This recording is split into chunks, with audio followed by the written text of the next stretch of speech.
એક ભાઈની એક જ દીકરી, બહુ વાલી સાહેબ, બહુ વાલી, અતિ વાલી. ઈશ્વરને કરવું છે કે દીકરી ગુજરી ગઈ. ગુજરી ગયા પછી બાપ રોયા જ કરે, હા હું હુકાય જ નહીં.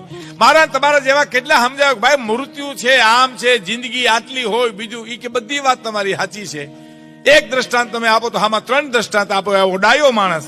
પણ શું કીધું ખબર, મારા આંખના આહુડા હુકાતા નથી અને હું શું કરું સાહેબ. એમાં સાહેબ એક દી એને નીંદર આવી. નીંદરમાં એને સપનું આવ્યું. સપનામાં સ્વર્ગ દેખાણો.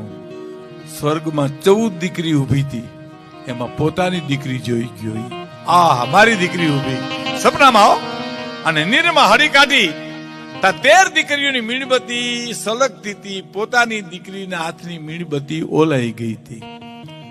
અરે એના પિતાએ શું કીધું, બેટા તારી મીણબત્તી ઓલાઈ ગઈ, આ સ્વર્ગના લોકો પેટાવી નથી દેતા?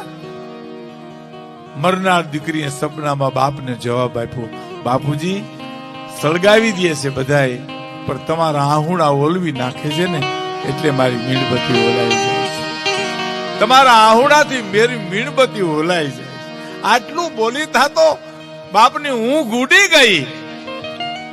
આજથી દીકરી હું કોઈ દી મારી આંખમાં આંસુ નહીં પાડું. એ દીકરી છે.